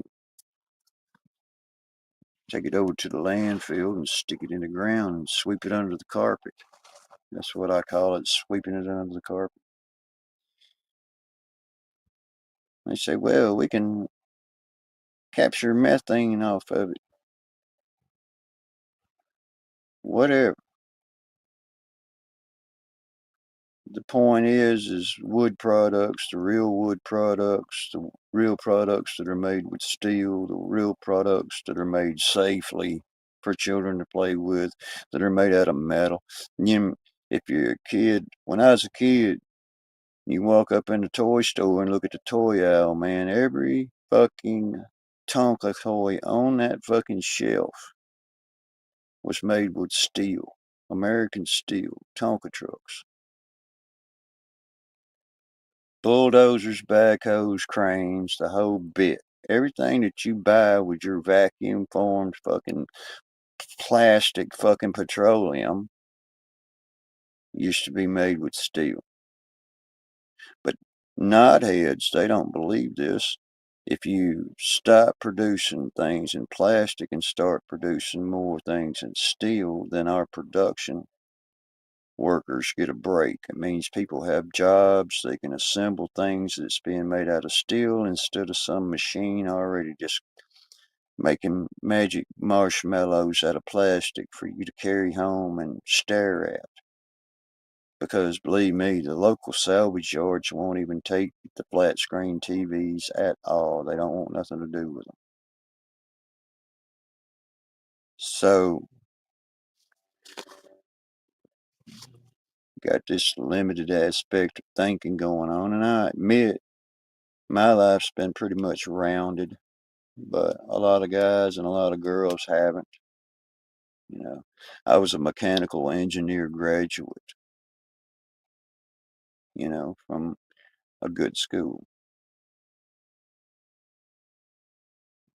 But the fact of the matter is what makes smart people unhappy is ignorant people that's not willing to listen to their future. They're willing to listen to whatever's being broadcast on the local news network. But some people have to be bridges. They say, oh, if we could get people that knew more people to get real knowledge and truth out there, well, hold on a minute. You're just fucking crazy. You know, all we got to do is get our fucking public representatives to be completely 100% utterly honest.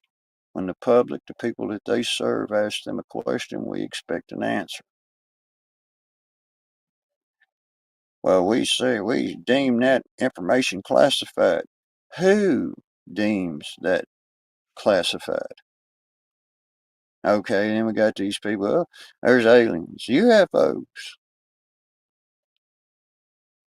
Okay, I could see saying, okay, we found some. It's pretty complicated. So far, we've figured out some of it, and we make sure that it benefits the people inside the United States. It benefits them even though they don't know it benefits them. It's private.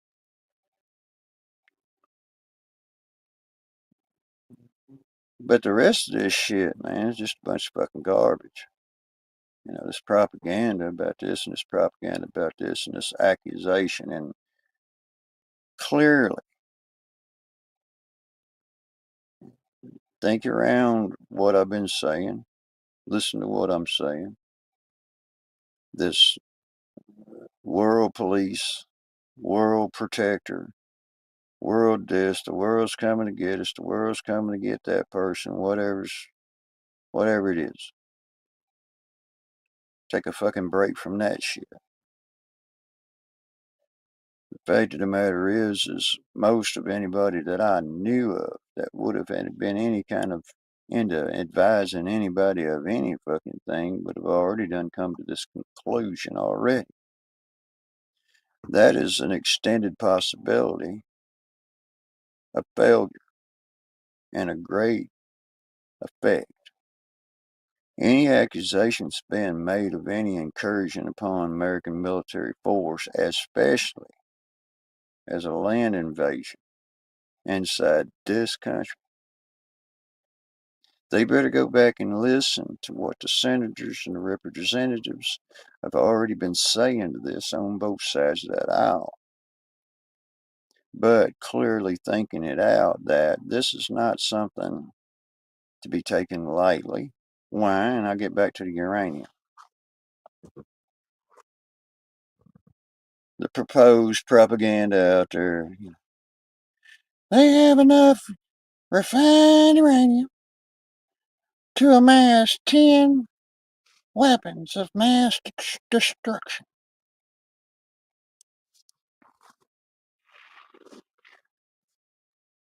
And then some of the senators weighed in on this, and this involved the leading authorities inside this country and a couple of generals. Here's the question: is does Iran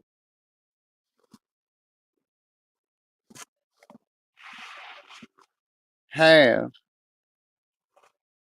nuclear capability? Unanimously, yes. Yes, they do. So this just went on the other day. If you guys missed it, you can go back and watch it. But you got another question, and everybody seems to think this question is to be included in all this, is to say, hey, does Iraq, not Iraq, I'm sorry, Iran, I made the same mistake as somebody else did, Iran, does Iran have capabilities to produce a nuclear weapon? The answer across the board again, unanimously, we have kids in the hood. The answer across the board unanimously again,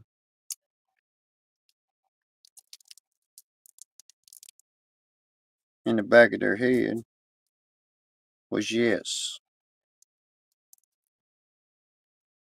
Yes, they do. You can research it.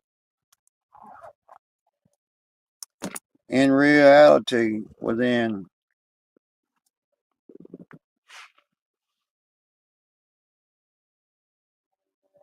2 to 3 weeks, most definitely inside a month, they do possess the amount of refined uranium to assemble a nuclear warhead.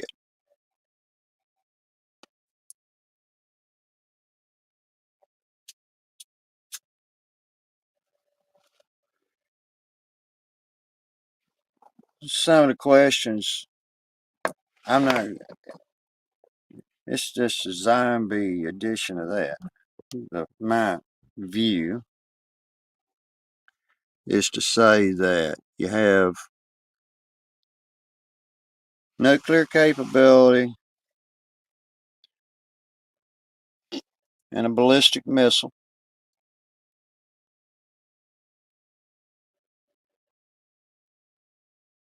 within three weeks to a month. Most definitely. It's 100%.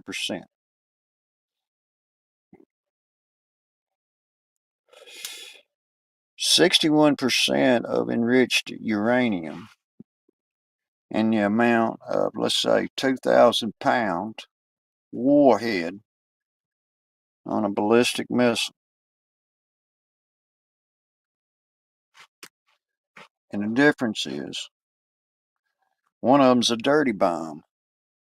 So, what they call it a dirty bomb. It it has a radiation contamination,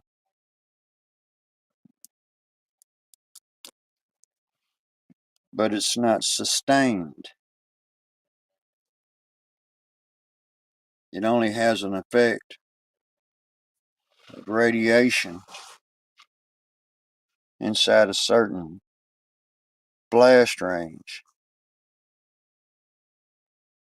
and it only has a certain amount of life in it.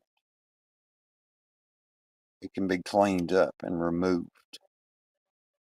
Sometimes it takes days, sometimes it takes weeks, and in the worst case scenario, months to be cleaned up. But a dirty bomb nuclear weapon, 61% refined uranium warhead, it has to be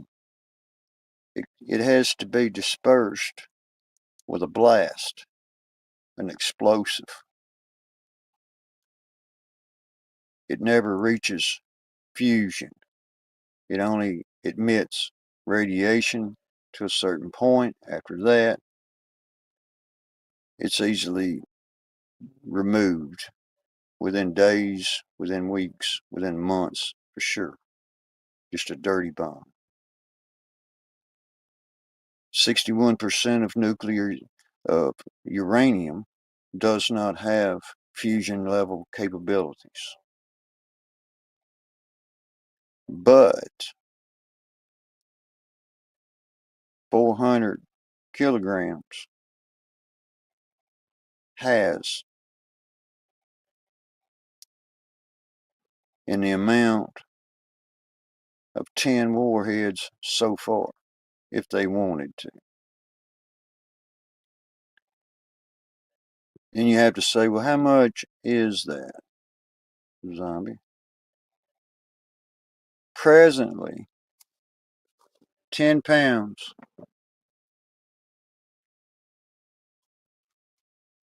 10 pounds of their 400 pounds of speculated weight estimated. 10 pounds of that equals equivalency to the Hiroshima nuclear blast, roughly the same area.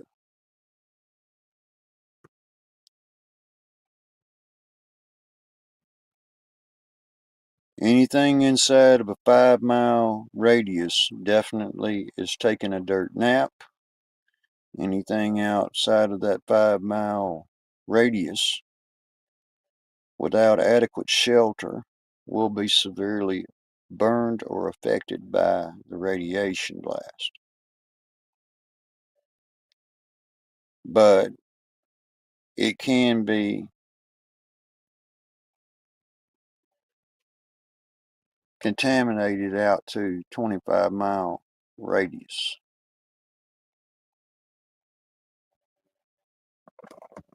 For instance, if they set one off If they set one of them off in Los Angeles, California, or Washington, D.C. is kind of funner, but we're just speculating, and this is just my opinion. If they set one of those off inside Washington, D.C., no above structure inside 5 miles would not be severely damaged.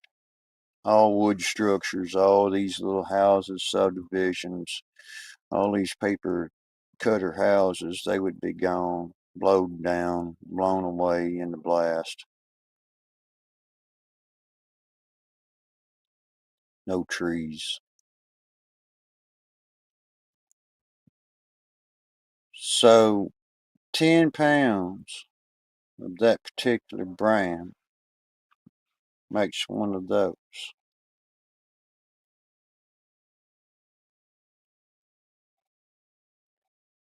10 megaton, 50 megatons. Man, the math be somewhere close into the megatons of the higher medium range Hiroshima type weapon. They have enough over there to make, I don't know, I think it's like 10 of them.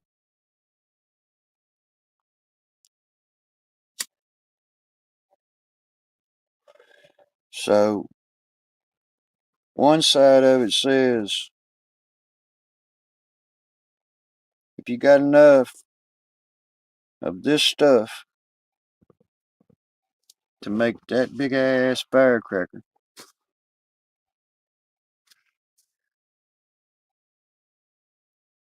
it doesn't serve you any good if you can't manage to get it off the ground or out of the country now, does it? And the Strait of Hormuz, you see, in a battle plan, a real battle plan there, you know. No submarines, no freighters, anybody leaves gets inspected. Boats are leaving Iran on a daily basis, matter of fact. Ships, oil tankers, all that, they're leaving.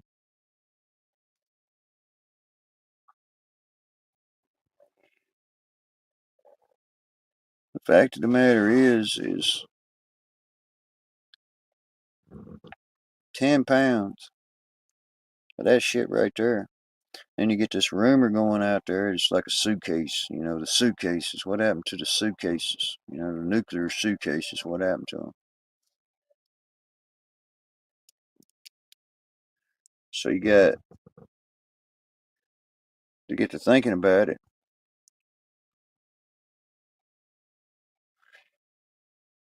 If there is a weapon of mass destruction, if there is 3 of these weapons of mass destructions, and you say there's one located in New York City, and there's one located in Houston, Texas, and there's one located in Los Angeles. That means if it goes off, the whole entire city of Houston is gone and all its inhabitants. They don't have mountains and hills to hide behind.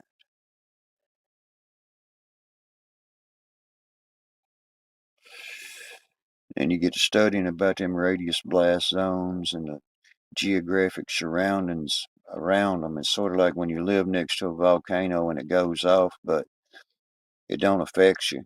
It just blows the trees down on something, and it only affects a certain, like Hawaii, you know.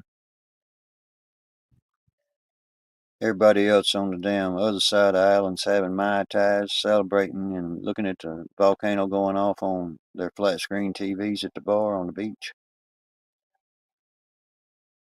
So,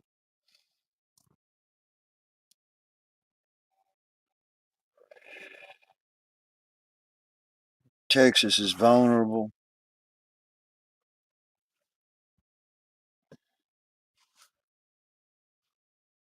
because of the petroleum industries.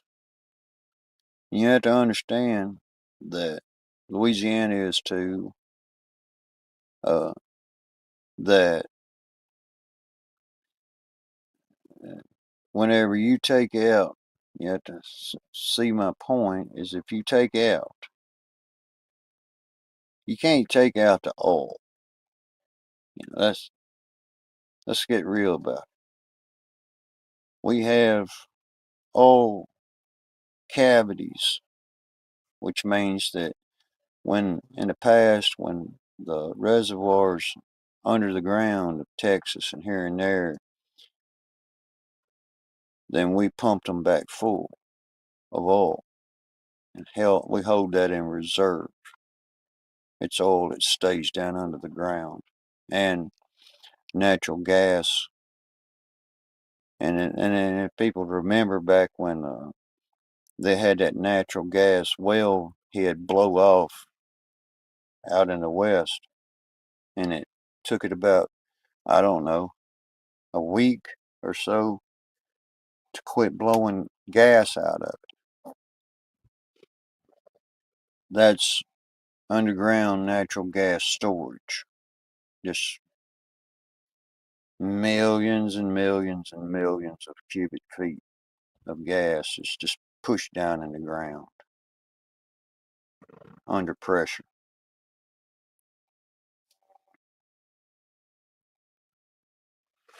Natural gas storage. And matter of fact, whenever the Ukraine Russia conflict was getting kicked off, then the leaders of Germany and Britain had already done stated that they was trying to achieve their underground gas storages, get them full, to get them as full as quick as they could due to the crisis going on. So you want to watch something, you got to watch the money. And the money's not in your bank account. The money's down there in the ground at the gas stations. Everything you have, your plastics, all that shit, most of your clothes came from that fucking black gold.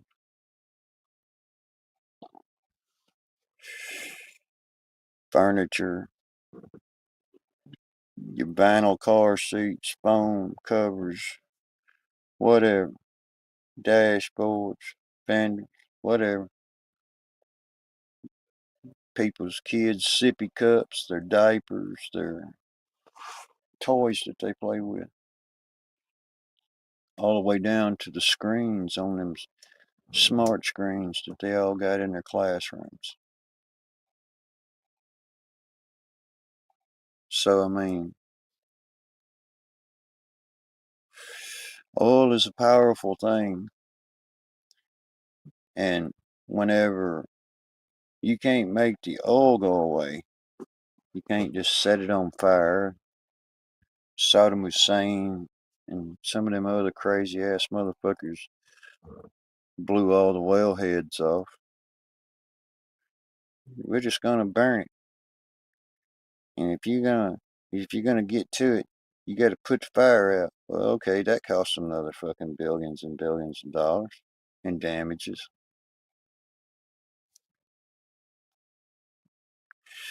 That was a prime example of the state wanting to take possession of the oil after the investors came in there and spent all their money pulling it out of the ground for consumption, consumers. Same thing happened in Venezuela. That's what Maduro's sitting up there in them government issued socks, if he's got any. He tried to do. And it only lasts a certain amount of time. And then the folks down in Cuba, you know, everybody wants to. There's some people that just demonize people that are from Cuba. Cuba, I'm gonna tell you, have some of the Cubans are some of the greatest people on the planet. You know, they're they're Christians. They're hardcore Christians, and all they want is the world to be in a better place. And then they have such a small island.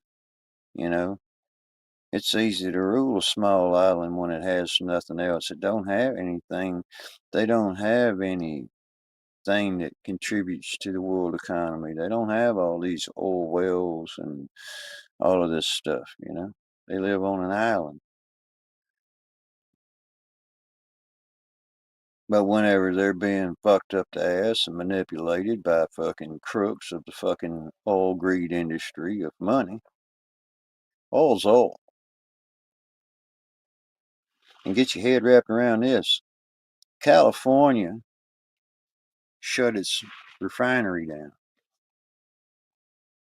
And this is what the citizens of California just got stuck with. Normally, they were getting some of their oil from Asia. So is Hawaii. Hawaii's in a jam too. So the New Jersey refinery is loading crude oil containers, refined oil, all the way around to Hawaii and California as we speak.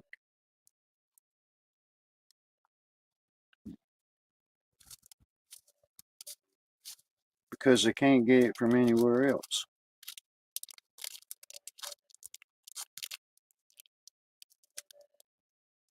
So, I mean, imagine that. So they're paying 4 times the amount for fuel in the state of California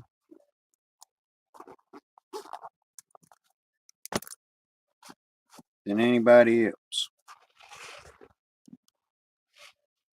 when they had their own refinery.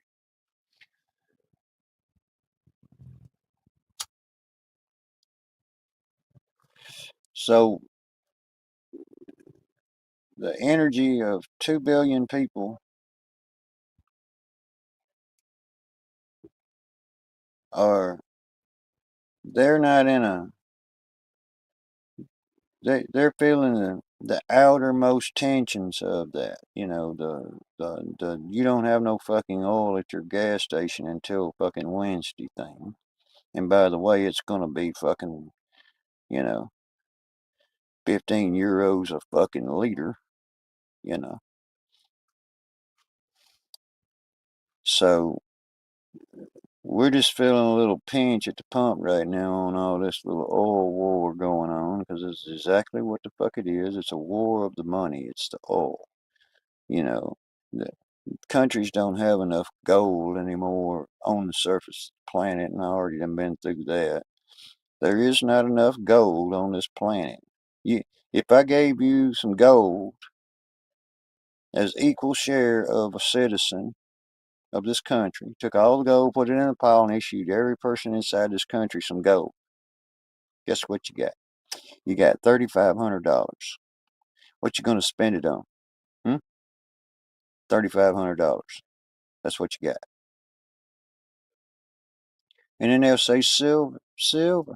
Silver is the most massive produced precious metal on the planet's surface. Tons and tons and tons and tons and tons of silver gets mined out of the ground every day. Only ounces of gold do, though. You see, it can be counted on a scale. The gold, the little bit, a little small scale will handle. But oil is the greatest value for energy. And energy is top. That's the top cat's meow on this planet, whether you choose to know that or not. I don't.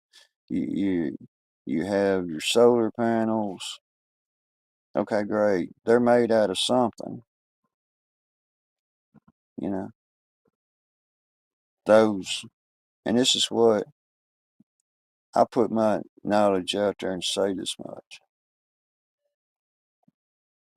the solar panels are a good investment. They are. Some of the acid core battery technology that goes with them is not so good, which means that that system's only good as the batteries it's going to last. If you have a battery, if yours doesn't require batteries, you can just plug it up out there, run it through an inverter, and have there, bam, you got power. But the technology doesn't last that long. It has to encounter petroleum, which is what all the wiring and the housing and all of that stuff is comprised of, the insulators and all that other shit that's made out of petroleum. The chemicals that it takes to make all them little fancy circuit board green coatings and stuff, it's going to require petroleum. So money is oil. That's how I keep up with it. I've always kept up with it that way. Money is oil. Oil is money. And the more you invest in that by buying all these Rubbermaid cars and whatever. I remember in 1987 I bought the first new vehicle I ever owned in my life was a short wheelbase 6-cylinder Chevrolet pickup truck with no air conditioning, and it had roll down windows and power brakes and manual steering, and it had a 3-speed standard transmission in it. It didn't even have a radio up there. It just had a plug over the hole. And the truck just cost me, with tax, title, license, everything, drive it home with a full tank of gas, under $6,000. Now you go look at a Ford, standard Ford. You can get a base Model F Ford 250, new, no luxury items on it, base model, around 54, 52, $52,000, which I think is a fucking shame. Well, anyhow, maybe some of that'll sink in. Anybody's got the patience to listen to this bullshit they think bullshit, but the fact of the matter is whoever's got the most money will be the ones that'll try to persuade the leadership into some kind of invasion into a country. But the risk that they take in that puts us all, you have to understand that, all of us are at risk in this. We didn't ask for anything from Iran. We didn't try to demand for these people or this country to do anything else. The administration and the government and their advisors has brought this on. And I think that it needs to be more closely examined when you start, as a public official that works for the people, when there is no war. You understand? And this is a point at the Senate hearing on this in the national security. Only Congress has the authority of war.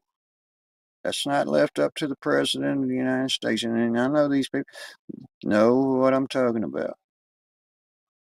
The President of this United States does not have it inside his authority to declare war on a foreign nation. Only Congress has that power, and that's what the fucking founders said. Read the documents. I got some of them documents right there in video form through that 10th Amendment channel that explicitly says this. But for Hegseth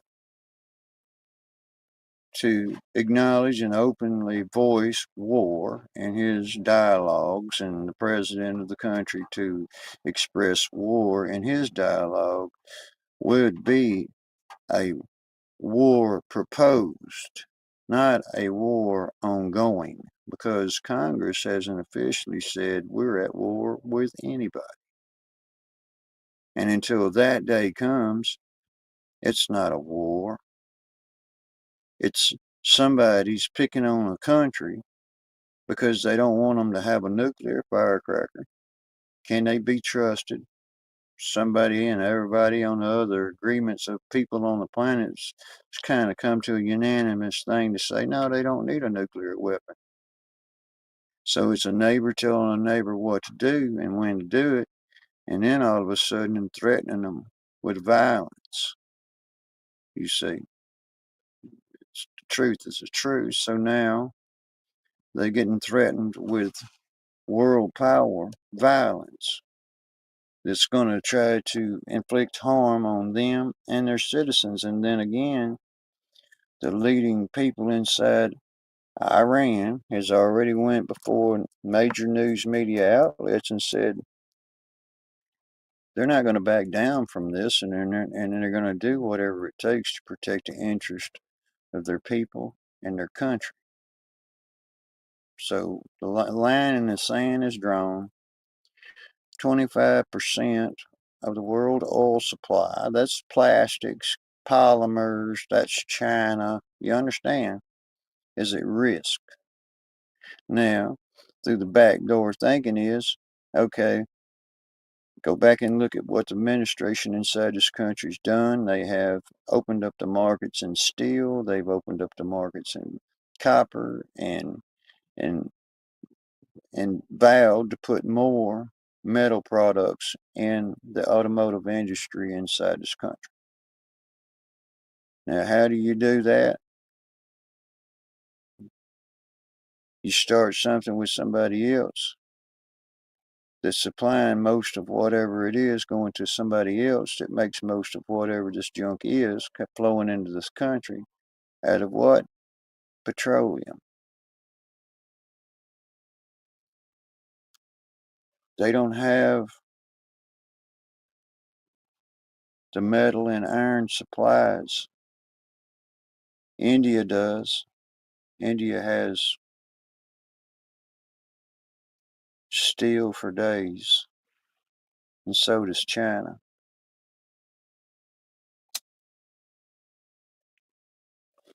So 2 billion people are doing without in one shape, form, or fashion. They're not doing without all of whatever comes from the petroleum. They're just doing without a certain part of that petroleum, and some of them are doing without any gasoline at all. 2 billion. That's the math. That's what the Strait of Hormuz produces. The Middle Eastern region. There ain't no pipelines coming across through there. They're lucky. They've got 2 pipelines. Each one of them pipelines are producing about 1 million barrels per day, and that's only. You're talking about 2,000 boats inside the Strait of Hormuz sitting right now. 30,000 hands on those ships are just pretty much stuck there. Well, anyways, until I come across the waves again next time, and I will mention Pilgrim. Good to see you, Pilgrim. Uh, I'm gonna go ahead and sign on off of here. Zombie Force out.